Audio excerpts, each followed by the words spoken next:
Twelfth Night by William Shakespeare, introduced by Richard Eyre.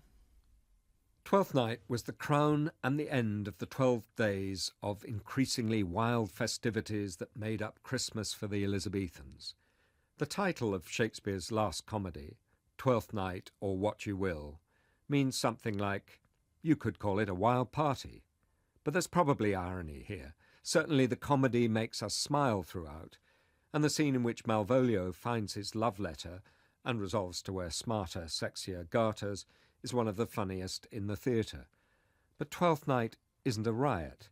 It matters to us that the ambitious and arrogant middle-class steward is fooled by the time-wasting Aristide, coolly aware of rank, reticent and enigmatic, full of courtly manners and exquisite speech. This is a wholly haunting play that can be seen to be an elegy for comedy itself. The action is dreamily constructed out of dramatic situations that have already featured in previous comedies by Shakespeare: the shipwreck, the identical twins, the faithful lonely friend called Antonio, the girl who has to woo another girl for the man she loves. There is a kind of elegiac quality here that's echoed in the play's atmosphere and the people. It's into this landlocked world, which Shakespeare calls Illyria, but is really the land of romance, that the shipwrecked twins Viola and Sebastian are blown one after another. By disguise and other multiplications of illusions, they begin to teach the dreamers what love and life are really like. Sebastian by his simplicity, Viola by her devout complexity. But the real underminer of dignity in the play, and it does follow Twelfth Night ceremonies, even if only in its fine subversion of authority, is the professional fool Feste. Odd, detached and dispossessed, as inexplicable in his comings and goings as in his mad intellectual jokes, he retains more dignity than anyone else in the play. He rightly finishes the play as musically as it began, singing his half-happy, half-sad song, Hey Ho, the Wind and the Rain.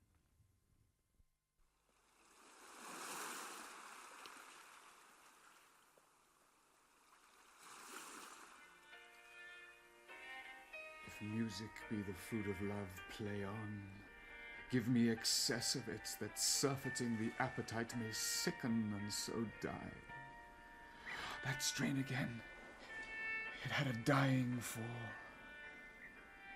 Oh, it came over my ear like the sweet sound that breathes upon a bank of violets, stealing and giving odor.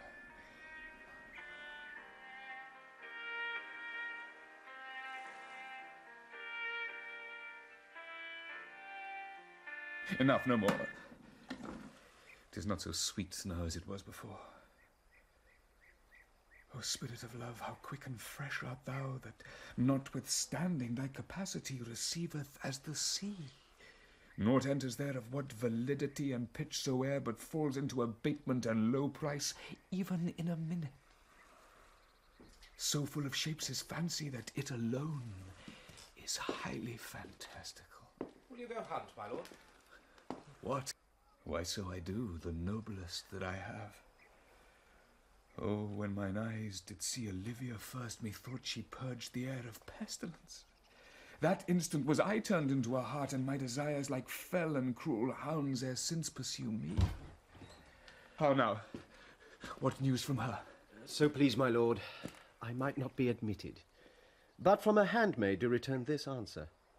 The element itself till 7 years' heat shall not behold her face at ample view, but like a cloister she will veiled walk, and water once a day her chamber round with eye-offending brine.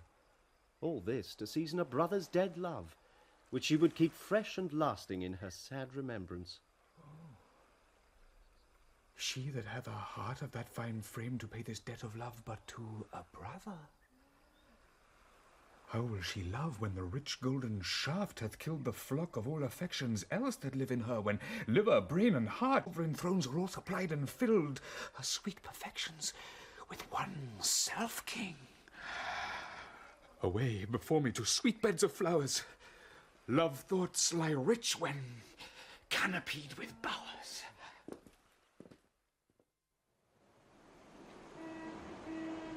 country, friends, is this? This is Illyria, lady. And what should I do in Illyria? My brother, he is in Elysium. Perchance he is not drowned. What think you, sailors? It is perchance that you yourself were saved. Oh, my poor brother.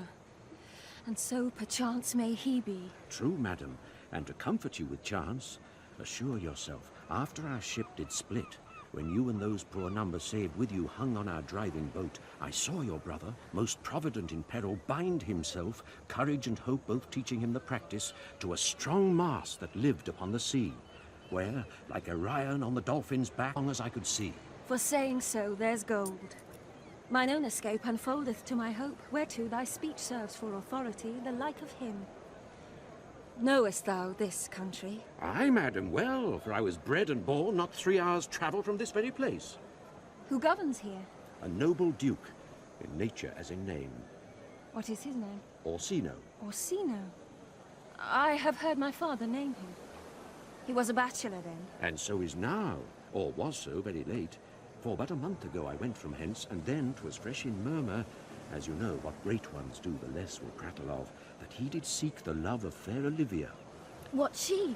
A virtuous maid, the daughter of a count that died some 12 months since, then leaving her in the protection of his son, her brother, who shortly also died. For whose dear love, they say, she hath abjured the sight and company of men. Oh, that I served that lady, and might not be delivered. He also died. For whose dear love, they say, she hath abjured the sight and company of men. Oh, that I served that lady, and might not be delivered to the world till I had made mine own occasion mellow what my estate is. That were hard to compass, because she will admit no kind of suit. No, not the Duke's. There is fair behaviour in thee, Captain. And though that nature with a beauteous wall doth oft close in pollution, yet of thee I will believe thou hast a mind that suits with this thy fair and outward character. I prithee, and I'll pay thee bounteously. Conceal me what I am, and be my aid for such disguise as haply shall become the form of my intent. I'll serve this Duke. Thou shalt present me as an eunuch to him.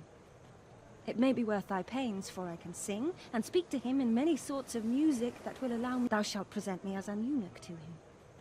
It may be worth thy pains, for I can sing, and speak to him in many sorts of music that will allow me very worth his service. What else mayhap to time I will commit. Only shape thou thy silence to my wit. Be you his eunuch, and you're mute, I'll be. When my tongue blabs, then let mine eyes not see. I thank thee. Lead me on. What a plague means my niece to take the death of her brother thus? I am sure cares an enemy to life. By my troth, Sir Toby, you must come in earlier a night. Your cousin, my lady, takes great exceptions to your ill hours. Why, let her accept before accepting. Aye, but you must confine yourself within the modest limits of order. Confine? I'll confine myself no finer than I am. These clothes are good enough to drink in, and so be these boots too. Hang themselves in their own straps. That quaffing and drinking will undo you. I heard my lady talk of it yesterday. And of a foolish knight that you brought in one night here to be her wooer. Who, Sir Andrew Egerchick? Aye, he. He's as tall a man as any's in Illyria. What's that to the purpose? Why, he has 3,000 ducats a year. Aye, but he'll have but a year in all these ducats. He's a very fool, and a prodigal. Fie that you'll say so. He plays with the vile de Gamboys, and speaks 3 or 4 languages, word for word, without book, and hath all the good gifts of nature. He hath indeed, all most natural. For besides that he's a fool, he's a great quarreller. And but that he hath the gift of a coward to allay the gust he hath in quarrelling, 'tis thought among the prudent he would quickly have the gift of the grave. By this hand, they are scoundrels and substractors that say so of him. Who are they? They that add, moreover, he's drunk nightly in your company. With drinking healths to my niece. I'll drink to her as long as there is a passage in my throat, and drink in Illyria. He is a coward and a coistrel that will not drink to my niece till his brains turn of the toe like a parish top. What, wench? Castigliano Volgo, for here comes Sir Andrew Agueface. Sir Toby Belch. How now, Sir Toby Belch? Sweet Sir Andrew. Bless you, fair shrew. Oh, and you too, sir. Accost, Sir Andrew. Accost. What's that? My niece's chambermaid. Good Mistress Accost, I desire better acquaintance. My name is Mary, sir. Good Mistress Mary Accost. You mistake, knight. Accost is front her, board her, woo her, assail her. By my troth, I would not undertake her in this company. Is that the meaning of accost? Fare you well, gentlemen. And thou let part so, Sir Andrew, would thou mightst never draw sword again. And you part so, mistress. I would I might never draw sword again. Fair lady, do you think you have fools in hand? Now, sir, thought is free. I pray you, bring your hand to the buttery bar and let it drink. Wherefore, sweetheart? What's your metaphor? It's dry, sir. Why, I think so. I am not such an ass, but I can keep my hands dry. But what's your jest? A dry jest, sir. Are you full of them? Why, sir? I have them at my fingers' ends. Marry, now I let go your hand, I am barren. Oh, knight, thou lackst a cup of canary. When did I see thee so put down? Never in your life, I think, unless you see canary put me down. Methinks sometimes I have no more wit than a Christian or an ordinary man has. But I am a great eater of beef, and I believe that does harm to my wit. No question. And I thought that I'd forswear it. I'll ride home tomorrow, Sir Toby. Pourquoi, my dear knight? What is pourquoi? Do or not do? Hangs like flax on a distaff, and I hope to see a huswife take thee between her legs and spin it off. Faith, I'll home tomorrow, Sir Toby. Your niece will not be seen, or if she be, it's 4 to 1 she'll none of me. The Count himself here hard by woos her. She'll none of the Count. She'll not match above her degree, neither in estate, years, nor wit. I have heard her sweat. Tut, there's life in't, man. I'll stay a month longer. I am a fellow of the strangest mind in the world. I delight in masks and revels, sometimes altogether. Art thou good at these kickshaws, knight? As any man in Illyria, whatsoever he be, under the degree of my betters, and yet I will not compare with an old man. What is thy excellence in a galliard, knight? Faith, I can cut a caper. And I can cut the mutton toot. And I think I have the back trick, simply as strong as any man in Illyria. Wherefore are these things hid? Wherefore have these gifts a curtain before 'em? Are they like to take dusk, like Mistress Mal's picture? Why dost thou not go to church in a galliard and constitution of thy leg? It was formed under the style of a galliard. Aye, 'tis strong, and it does indifferent well in a dun-coloured stock. Shall we set about some revels? What shall we do else? Were we not born under Taurus? Taurus? That's sides and heart. No, sir. It is legs and thighs. Let me see thee caper. Ha ha ha! Higher! Ha ha! Ha ha! Excellent! If the Duke continue these favours towards you, Cesario, you are like to be much advanced. He hath known you but 3 days, and already you are no stranger. You either fear his humour or my negligence that you call in question the continuance of his love. Is he inconstant, sir, in his favours? No, believe me. I thank you. Here comes the Count. So, Cesario, ho? On your attendance, my lord, here. Stand you two aloof a while. Cesario. Cesario.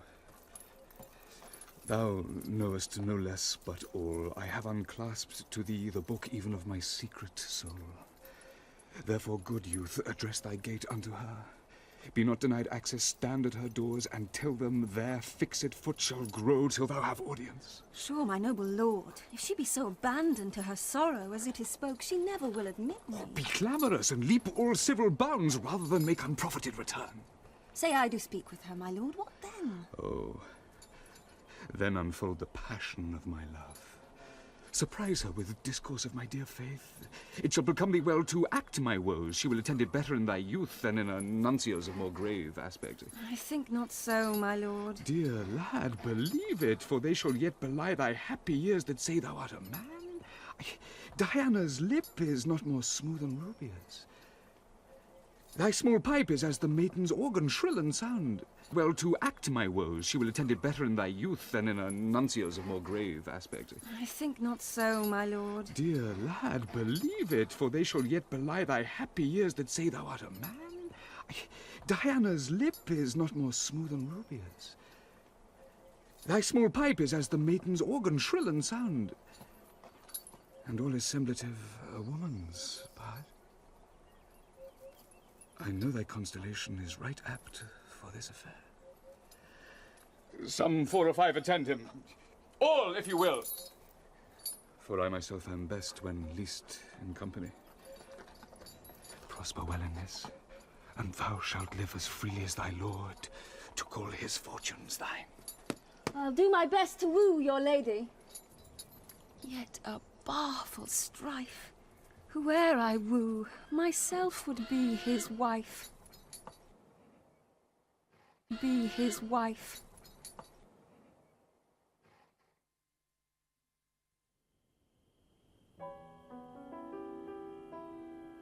Nay, Feste, either tell me where thou hast been, or I will not open my lips so wide as a bristle may enter in way of thy excuse. My lady will hang thee for thy absence. Let her hang me.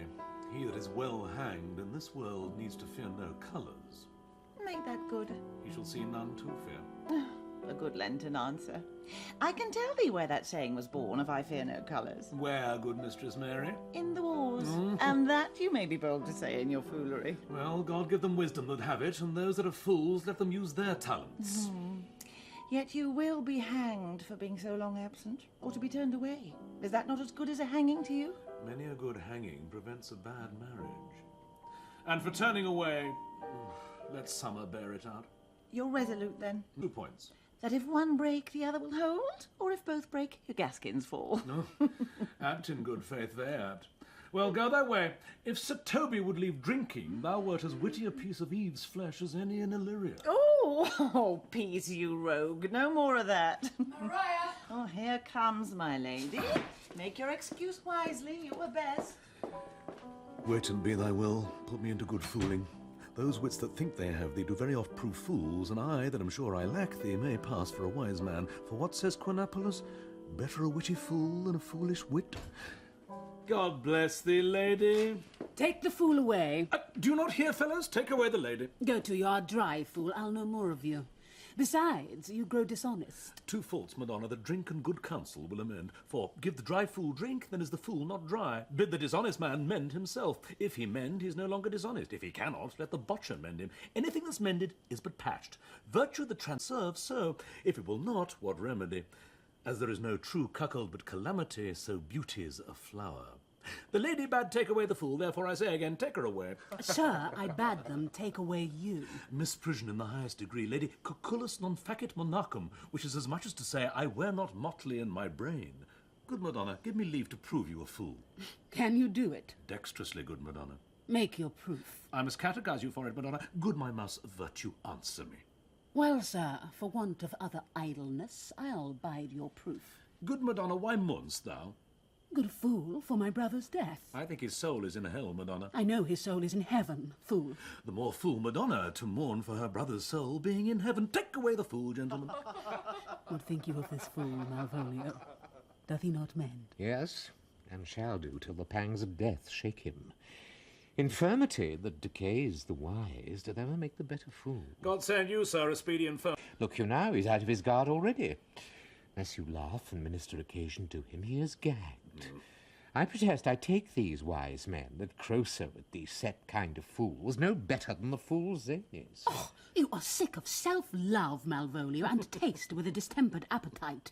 To be generous, guiltless, and of free disposition is to take those things for bird bolts that you deem cannon bullets. There is no slander in an allowed fool, though he do nothing but rail, nor no railing in a known discreet man, though he do nothing but reprove. Now Mercury endue thee with leasing, for thou speak'st well of fools. There is at the gate a young gentleman much desires to speak with you. From the Count Orsino, is it? I know not, madam. 'Tis a fair young man, and well attended. Who of my people hold him in delay? Sir Toby, madam, your kinsman. Oh, fetch him off, I pray you. He speaks nothing but madman. Fie on him.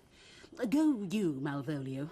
If it be a suit from the Count, I am sick or not at home. What you will to dismiss it.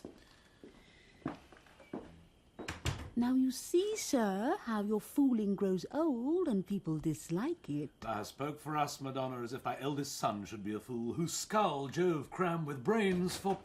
Oh, here he comes. One of thy kin has a most weak pure mutter. By mine honour, half drunk. What is he at the gate, cousin? A gentleman. A gentleman? What gentleman? 'Tis a gentleman here. Plague of these pickled herring. Ah, how now, sot? Good Sir Toby. Cousin, how have you come so early by this lethargy? Lechery? I defy lechery. There's one at the gate. Aye, marry, what is he? Let him be the devil in him. Ah, how now, sot? Good Sir Toby. Cousin, how have you come so early by this lethargy? Lechery? I defy lechery. There's one at the gate. Aye, marry, what is he? Let him be the devil, and he will, I care not. Give me faith, say I. Well, it's all one. What's a drunken man like, fool? Like a drowned man, a fool, and a madman. Hmm? One draught above heat makes him a fool, the second mads him, and the third drowns him. Go thou and seek the crowner, and let him sit over cuz, for he's in the third degree of drink. He's drowned. Go, look after him. He is but mad yet, Madonna, and the fool shall look to the madman. Madam. Oh. Madam, yon young fellow swears he will speak with you. I told him you were sick. He takes on him to understand so much, and therefore comes to speak with you. I told him you were asleep. He seemed to have a foreknowledge of that too, and therefore comes to speak with you. He takes on him to understand so much, and therefore comes to speak with you.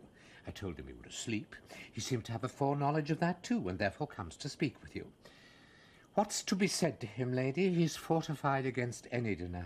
Tell him he shall not speak with me. He has been told so, and he says he'll stand at your door like a sheriff's post and be the support to a bench, but he'll speak with you.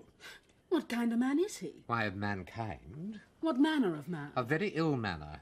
He'll speak with you, will you or no? Of what personage and years is he? Not yet old enough for a man, nor young enough for a boy. As a squash is, before 'tis a peace cod, or a codling when 'tis almost an apple. 'Tis with him in standing water between boy and man. He is very well favoured, and he speaks very shewishly. One would think his mother's milk were scarce out of him. Let him approach. Call in my gentlewoman. Gentlewoman? Aye? My lady calls. Give me my veil. Come, throw it o'er my face. We'll once more hear Orsino's embassy. The Honourable Lady of the House, which is she? Speak to me, I shall answer for her. Your will? Most radiant, exquisite, and unmatchable beauty. I pray you, tell me if this be the Lady of the House, for I never saw her. I would be loath to cast away my speech, for besides that it is excellently well penned, I have taken great pains to con it. Good beauties, let me sustain no scorn. I am very comfortable even to the least sinister usage. Whence came you, sir? I could say little more than I have studied, and that question's out of my part. Good gentle one, give me modest assurance, if you be the Lady of the House, that I may proceed in my speech. Are you a comedian? No, my profound heart. And yet by the very fangs of malice. Are you the Lady of the House? If I do not usurp myself, I am. Most certainly if you are she, you do usurp yourself. For what is yours to bestow is not yours to reserve. But this is from my commission.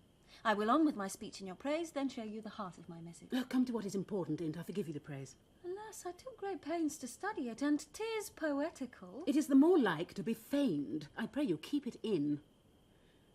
I heard you were saucy at my gates, and allowed your approach rather to wonder at you than to hear you. If you be not mad, be gone. If you have reason, be brief. 'Tis not that time of mood with me to make one in so skipping a dialogue. Will you hoist sail, sir? Here lies your way. No, good swabber, and hull here a little longer. Some mollification for your giant, sweet lady. Tell me your mind. I am a messenger. Sure, you have some hideous matter to deliver when the courtesy of it is so fearful. It alone concerns your ear. I bring no overture of war, no taxation of homage. I hold the olive in my hand. My words are as full of peace as matter. Yet you began rudely. What are you? What would you? The rudeness that hath appeared in me have I learned from my entertainment. What I am and what I would are as secret as maidenhead. To your ears, divinity. To any others, profanation. Give us the place alone. Madam? Most sweet lady. A comfortable doctrine, and much may be said of it. Where lies your text? In Orsino's bosom. In his bosom. In what chapter of his bosom? To answer by the method, in the first of his heart. Oh, I have read it. It is heresy. Have you no more to say? Good man. Commission from your lord to negotiate with my face. You are now out of your text. But we will draw the curtain and show you the picture. Look you, sir. Such a one I was, this present. Is not well done? Excellently done, if God did all. 'Tis in grain, sir, 'twill endure wind and weather. 'Tis beauty truly blent, whose red and white nature's own sweet and cunning hand laid on. Lady, you are the cruellest she alive, if you will lead these graces to the grave and leave the world no copy. Oh, sir, I will not be so hard-hearted. I will give out divers schedules of my beauty. It shall be inventoried, and every particle and utensil labelled to my will, as item 2 lips in different red, item 2 grey eyes with lids to them, item 1 neck, 1 chin, and so sent hither to praise me. I see you what you are. You are too proud. But if you were the devil, you are fair. My lord and master loves you. Oh, such love could be but recompensed though you were crowned the nonpareil of beauty. How does he love me? With adorations, fertile tears, with groans that thunder love, with sighs of fire. Your lord does know my mind. I cannot love him. Yet I suppose him virtuous, know him noble, of great estate, of fresh and stainless youth, in voices well divulged, free, learned, and valiant, and in dimension and the shape of nature a gracious person, but yet I cannot love him. He might have took his answer long ago. If I did love you in my master's flame, with such a suffering, such a deadly life, in your denial I would find no sense. I would not understand. Why, what would you? Make me a willow cabin at your gate, and call upon my soul within the house. Write loyal cantons of contemned love, and sing them loud even in the dead of night. Hallow your name to the reverberate hills, and make the babbling gossip of the air cry out, Olivia. Oh, you should not rest between the elements of air and earth, but you should pity me. You might do much. What is your parentage? Above my fortunes. Yet my state is well. I am a gentleman. Get you to your lord. I cannot love him. Let him send no more, unless, perchance, you come to me again to tell me how he takes it. Fare you well. I thank you for your pains. Spend this for...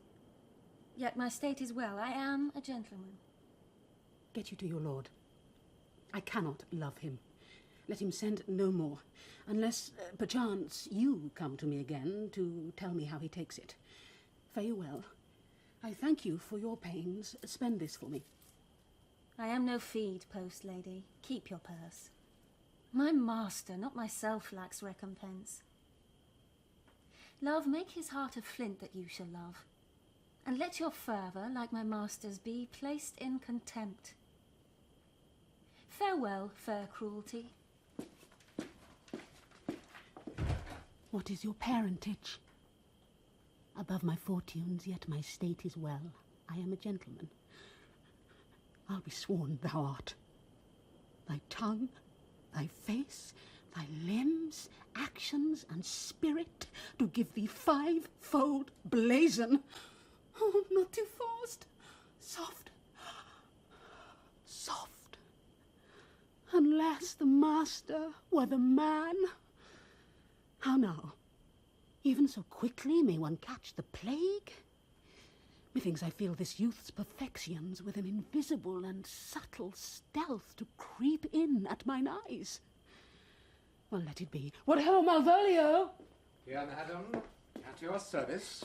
Run after that same peevish messenger, the county's man. He left this ring behind him. Would I or not? Tell him I'll none of it. Desire him not to flatter with his lord, nor hold him up with hopes. I am not for him. If that the youth will come this way tomorrow, I'll give him reasons for it. Hie thee, Malvolio. Madam, I will. I do I know not what, and fear to find mine eye too great a fate. Show thy force. Ourselves we do not owe. What is decreed must be. And be this so.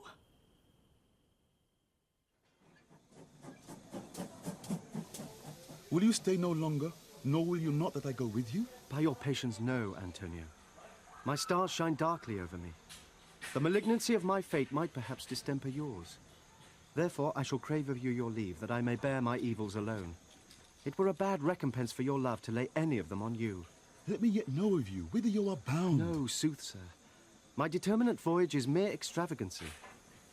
But I perceive in you so excellent a touch of modesty, that you will not extort from me what I am willing to keep in. Therefore it charges me in manners the rather to express myself. You must know of me then, Antonio. My name is Sebastian, which I called Roderigo. My father was heard of. He left behind him myself and a sister, both born in an hour. If the heavens had been pleased, would we had so ended. But you, sir, altered that. For some hour before you took me from the breach of the sea was my sister drowned. Alas the day.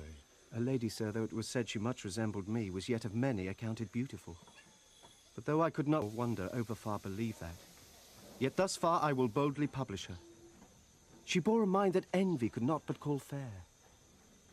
She is drowned already, sir, with salt water, though I seem to drown her remembrance again with more. Pardon me, sir, your bad entertainment. Oh, good Antonio, forgive me your trouble. If you will not murder me for my love, let me be your servant. If you will not undo what you have done, that is, kill him whom you have recovered, desire it not. Fare you well at once. My bosom is full of kindness, and I am yet so near the manners of my mother that upon the least occasion more mine eyes will tell tales of me. I am bound to the Count Orsino's court. Farewell. The gentleness of all the gods go with thee. I have many enemies in Orsino's court, else would I very shortly see thee there. But come what may, I do adore thee so that danger shall seem sport. Lisa have since arrived, but hither. She returns this ring to you, sir. You might have saved me my pains to have taken it away yourself. She adds, moreover, that you shall put your lord into a desperate assurance she will none of him. And one thing more, that you be never so hardy to come again in his affairs, unless it be to report your lord's taking of this. Receive it so. She took the ring of me. I'll none of it. Oh, come, sir. You peevishly threw it to her, and her will is it should be so returned. If it be worth stooping for, there it lies in your eye. If not, be it his that finds it. I left no ring with her. What means this lady? Fortune forbid my outside have not charmed her. She made good view of me, indeed so much that methought her eyes had lost her tongue, for she did speak in starts, distractedly. I am the man. If it be so, as 'tis, poor lady, she were better love a dream. Disguise, I see thou art a wickedness, wherein the pregnant enemy does much. How easy it is for the proper false in women's waxen hearts to set their forms. Alas, our frailty is the cause, not we. For such as we are made, if such we be. How will this fudge? My master loves her dearly, and I, poor monster, fond as much on him, and she, mistaken, seems to dote on me. What will become of this? As I am man, my state is desperate for my master's love. As I am woman, Now, alas the day, what thriftless sigh shall poor Olivia breathe? O time, thou must mistaken, seems to dote on me. What will become of this? As I am man, my state is desperate for my master's love. As I am woman, now, alas the day, what thriftless sigh shall poor Olivia breathe? O time, thou must untangle this, not I. It is too hard a knot for me to untie. Approach, Sir Andrew. Not to be abed after midnight is to be up betimes, and deliculo surgere. Thou knowest? Nay, by my troth, I know not, but I know to be up late is to be up late. A false conclusion. I hate it as an unfilled can. To be up after midnight and to go to bed then is early, so that to go to bed after midnight is to go to bed betimes. Does not our lives consist of the four elements? Does not our lives consist of the four elements? Faith, so they say, but I think it rather consists of eating and drinking. That a scholar. Let us therefore eat and drink. Marion, I say, a stoup of wine. Here comes the fool, i' faith. Aha! Well, now, my hearts. Did you never see the picture of we three? Welcome, ass. Now let's have a catch.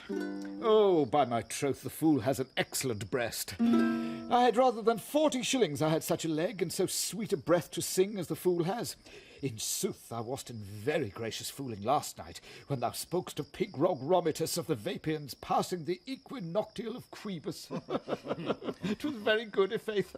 I sent thee sixpences for thy leman. Hadst it? I did impetticoat thy gratillity. For Malvolio's nose is no whipstock, my lady has a white hand, and the Myrmidons are no bottle ale houses. Excellent. Why, this is the best fooling when all is done. Now, on. Come on, there's sixpence for you. Let's have a song. There's a testrel of me, too. If one night give us... Would you have a love song or a song of good life? A love song, a love song. Aye, I care not for good life.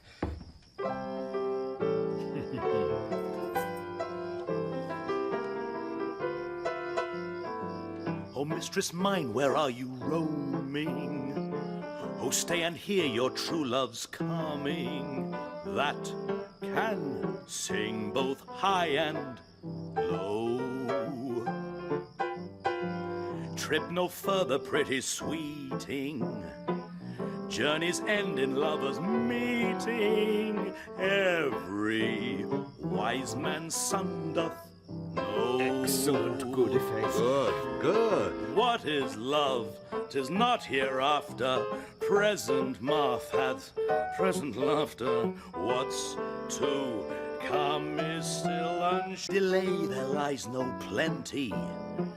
Then come and kiss me, sweet and 20. Youth's stuff will not endure. A mellifluous voice as I am true knight. Contagious breath. Very sweet and contagious, i' faith. To hear by the nose, it is dulcet in contagion. But shall we make the welkin dance indeed? Shall we rouse the night owl in a catch that will draw 3 souls out of one weaver? Shall we do that? And you love me. Let's do it. I am dog at a catch. My lady, sir, some dogs will catch well. Most certain. Let our catch be thou knave. Hold thy peace, thou knave, knight. I shall be constrained to call thee knave, knight. Oh, 'tis not the first time I have constrained one to call me knave. Begin, fool. It begins. Hold thy peace. I shall never begin if I... Good, i' faith. Come, begin. Hold thy peace, hold thy peace, hold thy peace, hold thy peace, hold thy peace, hold thy peace, hold thy peace, hold thy peace, hold thy peace, hold thy peace, hold thy peace. If my lady have not called up her steward Malvolio and bid him turn you out of doors, never trust me. My ladies, a Catayan, we are politicians, Malvolio's a Pegger Ramsay, and 3 merry men be we. Am I not consanguineous? Am I not of her blood? Tilly Valley, lady, There dwelt a man in Babylon, lady. Beshrew me, the knight's in admirable fooling. Ah, he does well enough if he be disposed, and so do I too. He does it with the best. On the 12th day of December.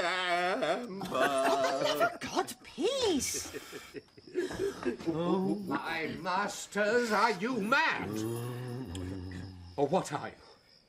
Have you no wit, manners, nor honesty, but to gabble like tinkers at this time of night? Do you make an alehouse of my lady's house, that she squeak out your cosiest catches without any mitigation or remorse of voice? Is there no respect of place, persons, nor time in you? We did keep time, sir, in our catches.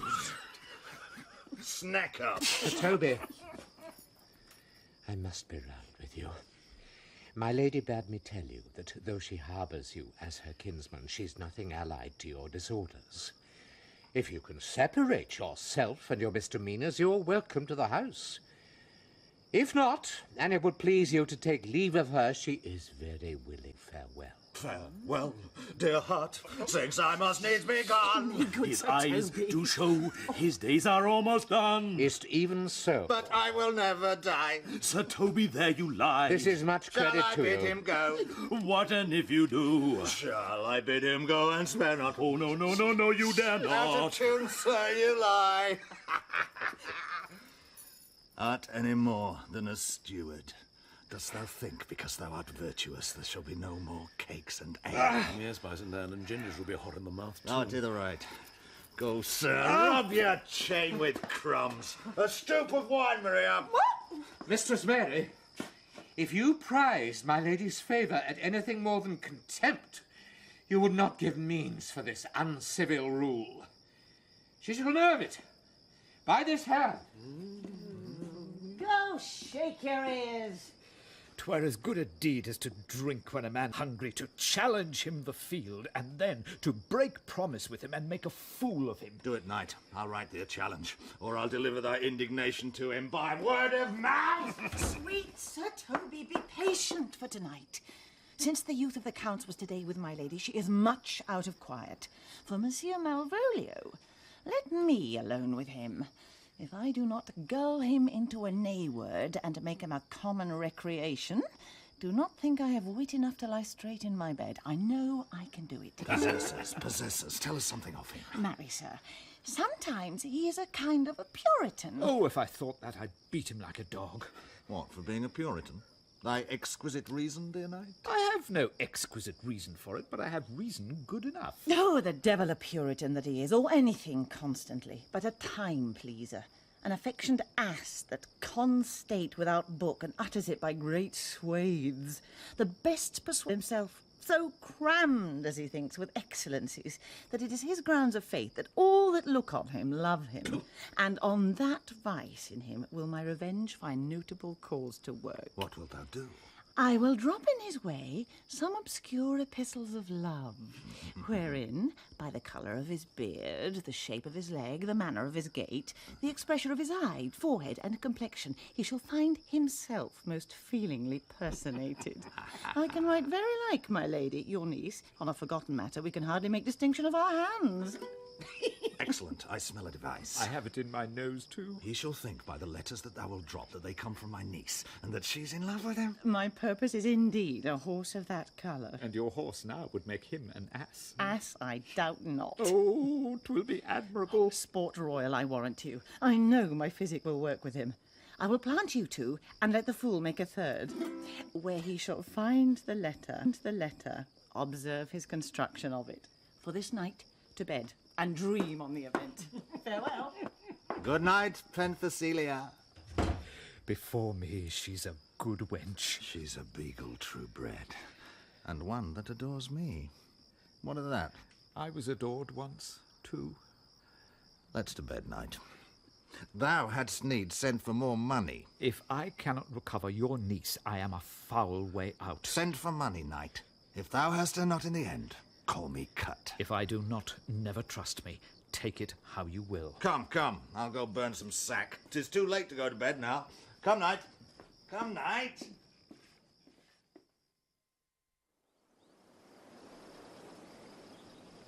Give me some music. Now, good morrow, friends. Now, good Cesario. But that piece of song, that old and antique song we heard last night, methought it did relieve my passion much more than life has and recollected terms of these most brisk and giddy-paced times. Come, but one verse. He is not here, so please your lordship, that should sing it. Who was it? Feste the Jester, my lord. A fool that the Lady Olivia's father took much delight in. He is about the house. Seek him out, and play the tune a while. My lord. Come hither, boy. If ever thou shalt love in the sweet pangs of it, remember me. For much as I am, all true lovers are, unstaid and skittish in all motions else, save in the constant image of the creature that is beloved. How does I like this tune? It gives a very echo to the seat where love is throned. Oh, thou dost speak masterly. My life upon it, young though thou art, thine eye hath stayed upon some favour that it loves, hath it not, boy? A little by your favour. What kind of woman is't? Of your complexion. She's not worthy, then. What years of faith? Too old, by heaven. Let still the woman take an elder than herself, so wears she to him, so sways she level in her husband's heart. For boy, however we do praise ourselves, our fancies are more giddy and unfirm, more longing, wavering, sooner lost and worn than women's are. I think it well, my lord. Then let thy love be younger than thyself, or thy affection cannot hold the bent, for women are as roses, whose fair flower being once displayed doth fall that very hour. And so they are. Alas that they are so, to dying when they to perfection grow. Oh, my lord. Fellow, come! The song we had last night. Mark it, Cesario, 'tis old and plain. The spinsters and the knitters in the sun, and the free maids that weave their thread with bones that used to chant it. Oh, it's his silly sooth. And dallies with the innocence of love, like the old age. Are you ready, sir? Aye, prithee sing.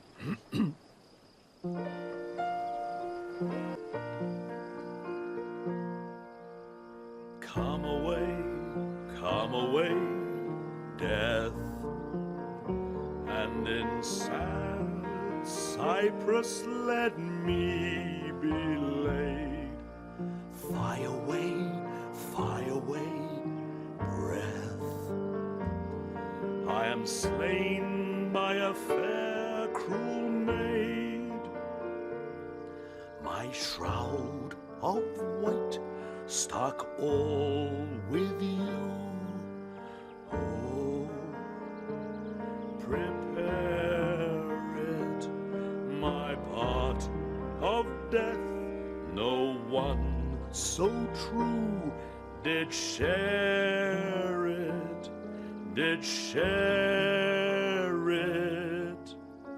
Not a flower, so my black coffin let there be strewn. Not a friend, greet my poor corpse where my bones shall be thrown. 1,000 sighs to save. Lay me well, sad true love, never find my grave to weep there. Come away, death. Come away, death. Come away,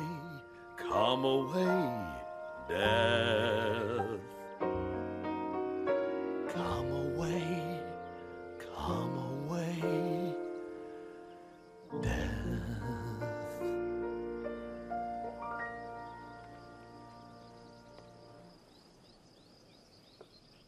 There's for thy pains. No pain, sir.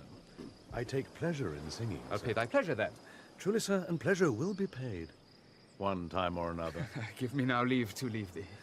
Now the melancholy god protect thee, and the tailor make thy doublet of changeable taffeta, for thy mind is very opal. I would have men of such constancy put to sea, that their business might be everything, and their intent everywhere, for that's it that always makes a good voyage of nothing. Farewell. Let all the rest give place. My lord. Once more, Cesario. Get thee to yon same sovereign cruelty, tell her mighty of dirty lands, the parts that fortune hath bestowed upon her, tell her I hold as giddily as fortune. But 'tis that miracle and queen of gems that nature pranks her in, attracts my soul. But if she cannot love you, sir, It cannot be so answered. sooth but you must. Say that some lady, as perhaps there is, hath for your love as great a pang of heart as you have for Olivia. You cannot love her, you tell her so. Must she not then be answered?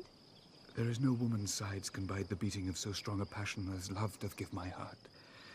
No woman's heart so big to hold so much, they lack retention. Alas, their love may be called appetite, no motion of the liver, but the palate that suffers surfeit, cloyment, and revolt. But mine is all as hungry as the sea, and can digest as much. Make no compare between that love a woman can bear me and that I owe Olivia. Aye, but I do well what love women to men may owe. In faith, they are as true of heart as we. My father had a daughter loved a man, as it might be, perhaps, were I a woman, I should your lordship. And what's her history? A blank, my lord. She never told her love, but let concealment, like a worm i' the bud, feed on her damask cheek.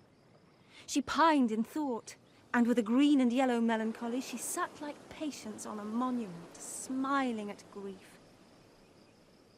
Was not this love indeed? We men may say more, swear more, but indeed our shows are more than will, for still we prove much in our vows, but little in our love. But died thy sister of her love, my boy? I am all the daughters of my father's house, and all the brothers too, and yet I know not. Sir, shall I to this lady? Aye, that's the theme. My love can give no place. Bide no delay.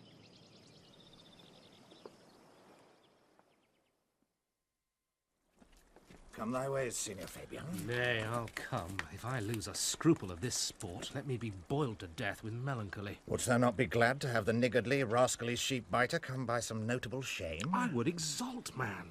You know how he brought me out of favour with my lady about a bear-baiting here? To anger him, we'll have the bear again, and we will fool him black and blue. Shall we not, Sir Andrew? And we do not, it is pity of our lives. Ah, here comes the little villain. How now, my metal of India? Get ye all three into the box tree.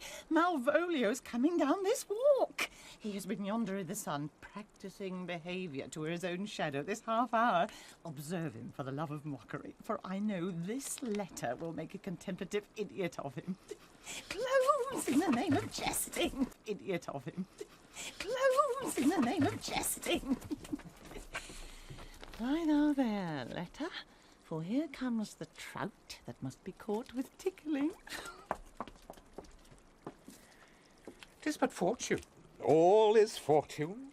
Maria once told me she did affect me, and I've heard herself come thus near that should she fancy, it should be one of my complexion. Besides, she uses me with a more exalted respect than anyone else that follows her. What should I think on't? Here's an overweening rogue. Oh, peace. Contemplation makes a rare turkey cock of him.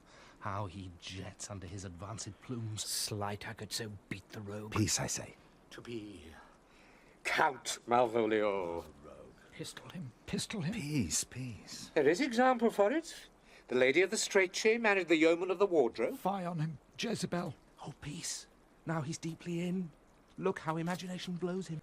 Look how imagination blows him. Having been 3 months married to her, sitting in my state. Oh, for a stone bow to hit him in the eye. Calling my officers about me in my branched velvet gown, having come from a daybed where I'd left Olivia sleeping. Fire and brimstone. Oh, peace, peace. And then to have the humour of state. And after a demure travel of regard, telling them, I know my place, as I would they should do theirs. To ask for my kinsman, Toby. Bolts and shackles. Oh, peace, peace, peace. 7 of my people, with an obedient start, make out for him. I frown a while, and perchance wind up my watch, or play with my, some rich jewel. Toby approaches. Curtsies there to me. Shall this fellow live? Though our silence be drawn from us with cars, yet peace. I extend my hand to him, thus, quenching my familiars. We take you a blow of the lips, then. Saying, Cousin Toby, my fortunes having cast me on your niece, give me this prerogative of speech. What? You must amend your drunkenness. Out, scamp. Nay, patience, or we break the sinews of the plot. Besides, you waste the treasure of your time with a foolish knight. That's me, I warrant you. One Sir Andrew. I knew 'twas I for many to call me fool. Oh, what employment have we here? Now is the woodcock near the gin. Oh, peace, and the spirit of humours intimate reading aloud to him. By my life, this is my lady's hand. These be her very C's, her U's, and her T's. And thus makes she her great P's. It is in contempt of question her hand. Her C's, her U's, and her T's? Why that? To the unknown beloved, this and my good wishes. Her very phrases. C's, her U's, and her T's? Why that? To the unknown beloved, this and my good wishes.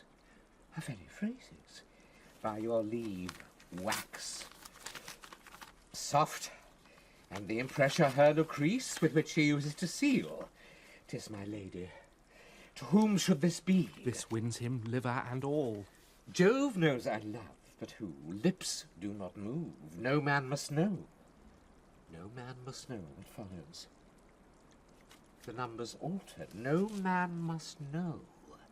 If this should be thee, Malvolio. Marry, hang thee, Brock.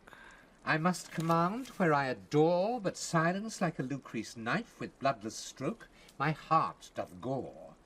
M-O-A-I doth sway my life. A fustian riddle. Excellent wench, say I. M-O-A-I doth sway my life. Nay, but first, life. A fustian riddle. Excellent wench, say I. M-O-A-I doth sway my life. Nay, but first, let me see, let me see, let me see. What a dish of poison has she dressed him. And with what wing the Staniel checks it. I may command where I adore. Why, she may command me. I serve her. She is my lady. Why, this is evident to any formal capacity. There is no obstruction in this, and the end. What should that alphabetical position portend? If I could make that resemble something in me, softly. M-O-A-I. Oh, I make up that. He is now at a cold scent. Souter will cry upon for all this, though it be as rank as a fox. Emma. Malvolio. Why, that begins my name. Did I not say that he would work it out? That cur is excellent at faults. M. A should follow, but O does. And O shall end, I hope. Aye, or I'll cudgel him and make him cry O. And then I comes behind. Aye. And you had any eye behind you, you might see more detraction at your heels than fortunes before you. M-O-A-I. This simulation is not as the former. And yet to crush this a little, it would bow to me. For every one of these letters are in my name, soft. Here follows prose. If this fall into thy hand, revolve in my stars, I am above thee. But be not afraid of greatness. Some are born great, some achieve greatness, and some have greatness thrust upon them. Thy fates open their hands, let thy blood and spirit embrace them, and to inure thyself to what thou art like to be, cast thy humble slough and appear fresh. Be opposite with a kinsman, surly with servants. Let thy tongue tang arguments of state. Put thyself into the... If thou desirest to be so. If not, let me see thee a steward still, a fellow of servants, and not worthy to touch fortune's fingers. Farewell, she that would alter services with thee, the fortunate unhappy. Daylight and champagne discovers not more. This is open. I will be proud. I will read politic authors. I will baffle Sir Toby. I will wash off gross acquaintance. I will be point devise the very man. I do not now fool myself to let imagination jade me, for every reason excites to this, that my lady loves me. She did commend my yellow stockings of late. She did praise my leg being cross-gartered, and in this she manifests herself to my love, and with a kind of injunction drives me to these habits of her liking. I thank my stars. I am happy. I will be strange, stout, in yellow stockings and cross-gartered, even with the swiftness of putting on. Jove and my stars be praised. Here is yet a postscript. Thou canst not choose but know who I am. If thou entertainst my love, let it appear in thy smiling. Thy smiles become thee well. Therefore in my presence still smile, dear my sweet, I prithee. O Jove, I thank thee, I will smile. I will do everything that thou wilt have me.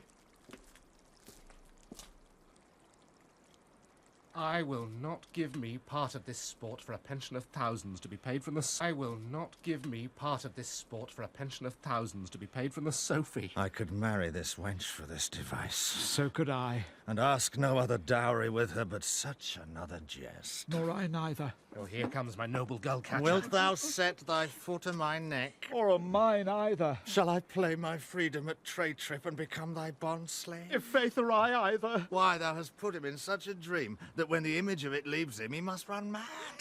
Nay, but say true, does it work upon him? Like aquavita with a midwife. Well, if you will then see the fruits of the sport, mark his first approach before my lady. He will come to her in yellow stockings, and 'tis a colour she abhors, and cross-gartered, a fashion she detests. And he will smile upon her, which will now be so unsuitable to her disposition, being addicted to a melancholy as she is, that it cannot but turn him into a notable contempt. If you will see it, follow me. Tartar, thou most excellent devil of wit. I'll make one too.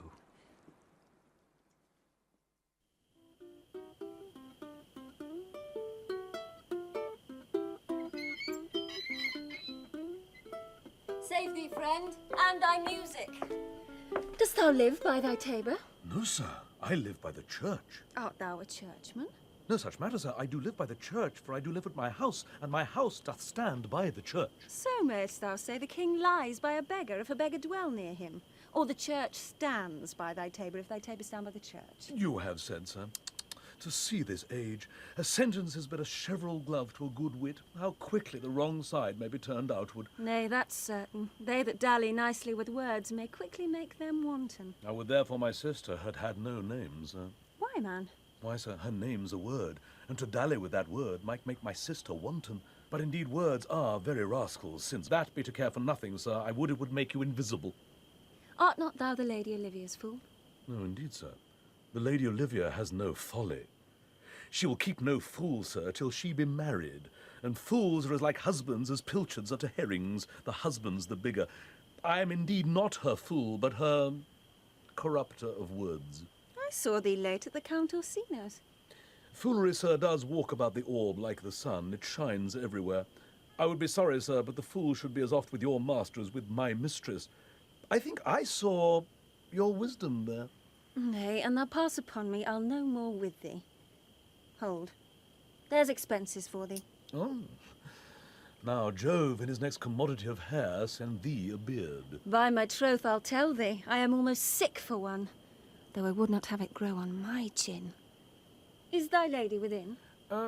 Would not a pair of these have bred, sir? Yes, being kept... I would be sorry, sir, but the fool should be as oft with your master as with my mistress. I think I saw your wisdom there. Nay, an thou pass upon me, I'll no more with thee. Hold, there's expenses for thee. Oh. Now Jove in his next commodity of hair send thee a beard. By my troth, I'll tell thee, I am almost sick for one, though I would not have it grow on my chin. Is thy lady within? Would not a pair of these have bred, sir? Yes, being kept together and put to use. I would play Lord Pandrus of Phrygia, sir, to bring a Cressida to this Troilus. I understand you, sir. 'Tis well begged. The matter, I hope, is not great, sir. Begging but a beggar. Cressida was a beggar. My lady is within, sir. I will conster to them whence you come. Who you are and what you would are out of my welkin. I might say element, but the word is overwarm. Who you are and what you would are out of my welkin. I might say element, but the word is overwarm.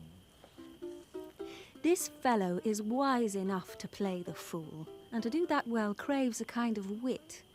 He must observe their mood on whom he jests, the quality of persons, and the time, and, like the haggard, check at every feather that comes before his eye. This is a practice as full of labour as a wise man's art. For folly that he wisely shows is fit, but wise men, folly fallen, quite taint their wit. Save you, gentlemen. And you, sir. Dieu vous garde, monsieur. Vous aussi, votre serviteur. I hope, sir, you are, and I am yours. Will you encounter the house? My niece is desirous you should enter if your trade be too hard. I am bound to your niece, sir. I mean, she is the list of my voyage. Taste your legs, sir. And entrance. But we are prevented. Most excellent, accomplished lady, the heavens rain odours on you. That youth's a rare courtier. Rain odours? Well. My matter hath no voice, lady, but to your own most pregnant and vouchsafed ear.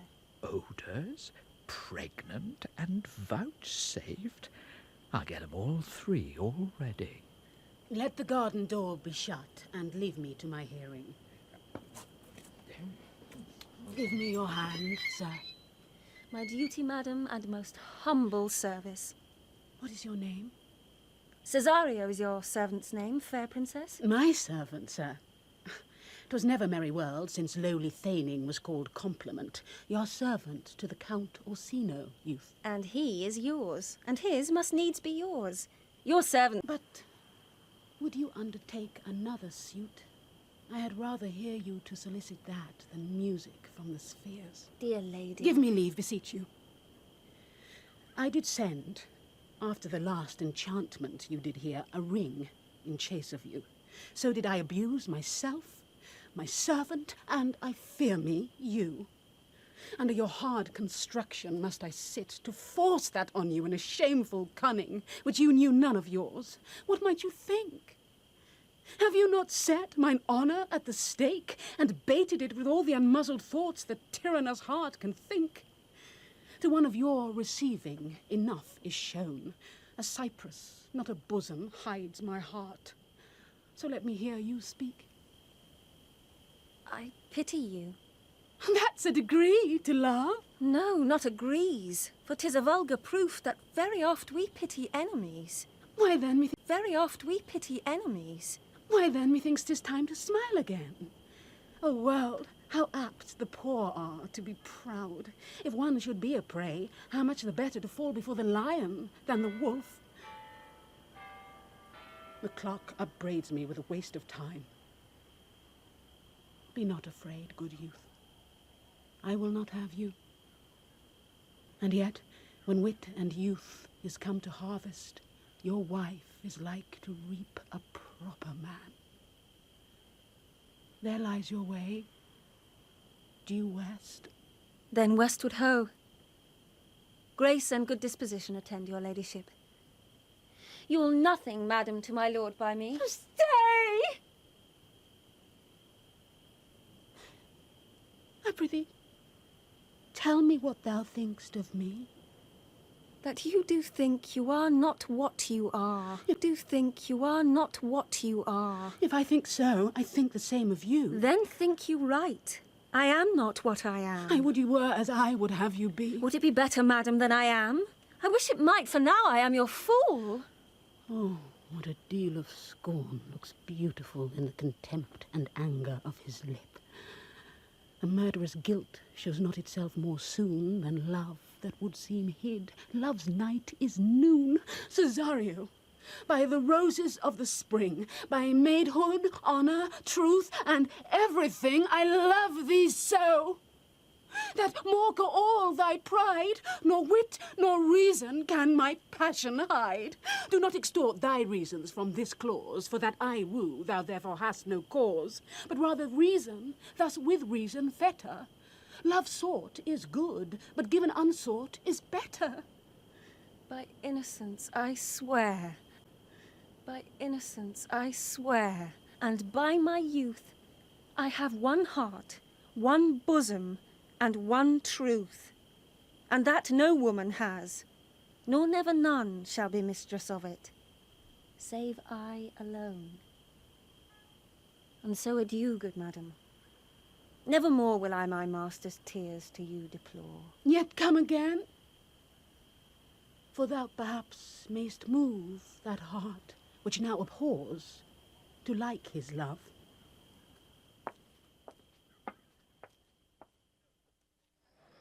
No, faith, I'll not stay a jot longer. Thy reason, dear Venom, give thy reason. You must needs yield your reason, Sir Andrew. Marry, I saw your niece do more favours to the Count's serving man than ever she bestowed upon me. I saw it in the orchard. Did she see thee the while, old boy? Tell me that. In the orchard. Did she see thee the while, old boy? Tell me that.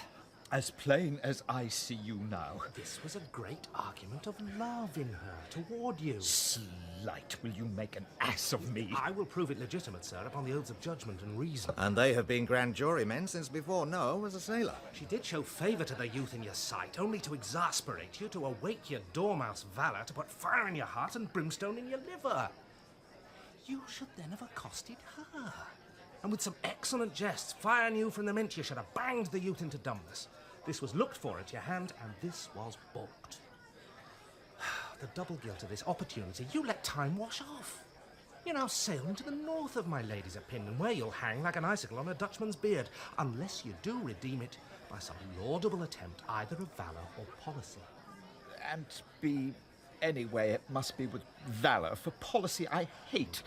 I'd as lief be a brownist as a policy with valour. For policy I hate. I'd as lief be a brownist as a politician. Why then build me thy fortunes upon the basis of valour. Challenge me the Count's youth to fight with him. Hurt him in 11 places. My niece shall take note of it, and assure thyself there is no love broker in the world can more prevail in man's commendation with woman than report of valour. There is no way but this, Sir Andrew. Will either of you bear me a challenge to him? Go, write it in a martial hand. Be cursed and brief. It is no matter how witty, so it be eloquent and full of invention. Taunt him with the license of ink. If thou thouest him some thrice, it shall not be amiss, and as many lies as will lie in thy sheet of paper, although the sheet were big enough for the bed of wear in England. Set 'em down, go about it. Let there be gall enough in thy ink, though thou write with a goose pen, no matter about it. Where shall I find you? Will there be gall enough in thy ink, though thou write with a goose pen, no matter about it? Where shall I find you? We'll call thee at thy cubiculo. Go. This is a dear mannequin to you, Sir Toby. I have been dear to him, lad, some 2,000 strong or so. Oh, we shall have a rare letter from him. But you'll not deliver it. Never trust me, then. And by all means, stir on the youth to an answer. I think oxen and wain ropes cannot hail them together. For Andrew, if he were opened and you find so much blood in his liver as will clog the foot of the flea, I'll eat the rest of the anatomy. And his opposite, the youth, bears in his visage no great presage of cruelty. Look where the youngest wren of 9 comes. If you desire the spleen and will laugh yourselves into stitches, follow me. Yond gull, Malvolio, is turned heathen, a very renegado, but there is no Christian that means to be saved by believing. He'll smile his face into more lines than is in the new map, with the augmentation of the Indies. You have not seen such a thing as 'tis. I can hardly forbear hurling things at him. I know my lady will strike him, and if she do, he'll smile and take it for a great favour. Come, bring us where he is.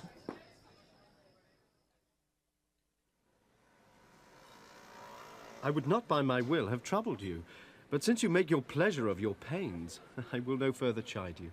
I could not stay behind you. My desire, more sharp than filed steel, did spur me forth. And not all love to see you, though so much as might have drawn one to a longer voyage, but jealousy, what might befall your travel. Being skilless in these parts, which to a stranger, unguided and unfriended, often prove rough and unhospitable. My willing love, the rather by these arguments of fear, set forth in your pursuit. My kind Antonio, I can no other answer make but thanks. And thanks, and current pay. But were my worth, as is my conscience firm, you should find better dealing. What's to do? Shall we go see the relics of this town? Tomorrow, sir. Best first go see your lodging.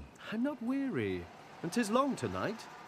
I pray you, let us satisfy our eyes with the memorials and things of fame that do renown this city. Would you pardon me? I do not without danger walk these streets.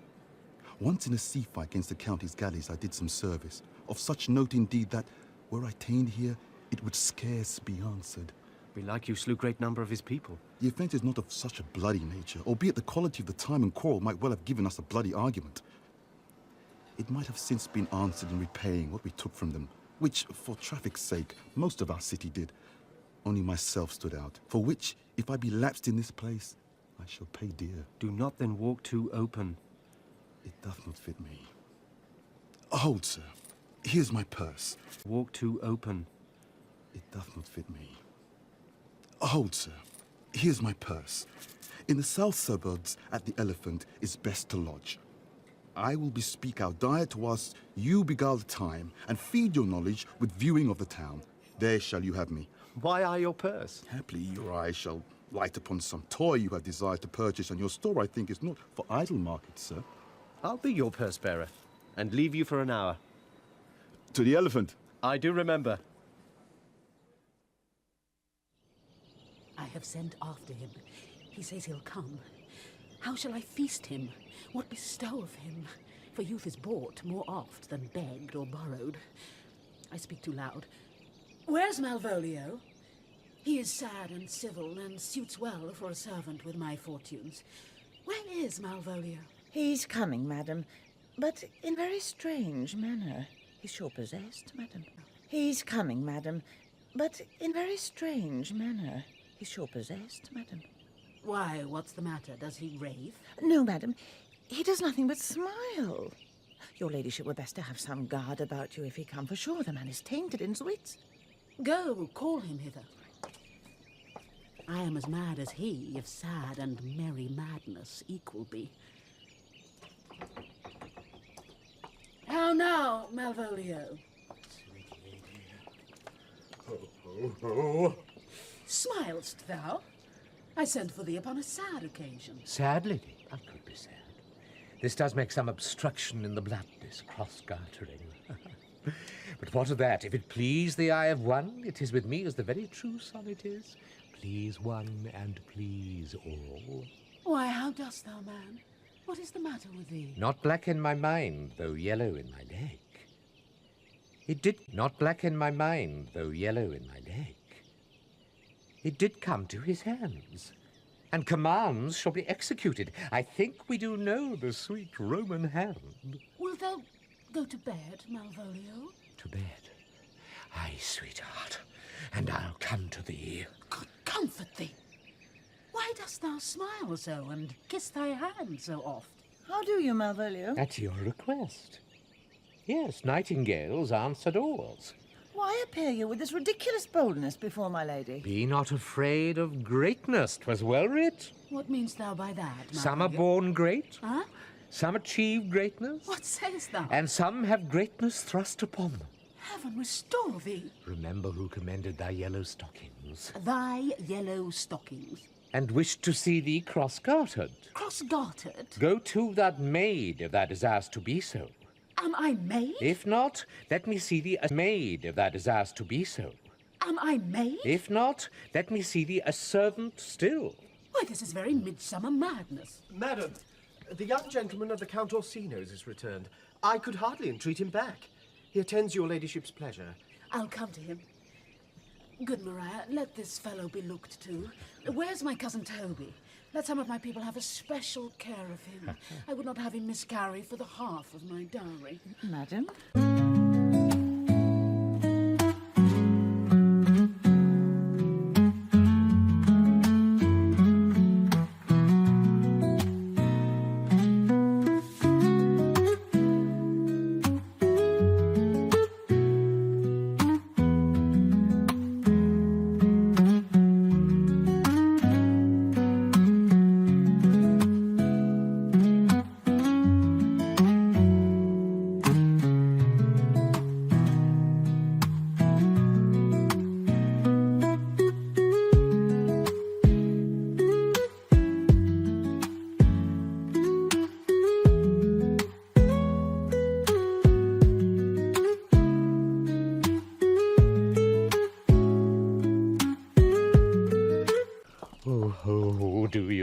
hear me now? No worse man than Sir Toby to look to me.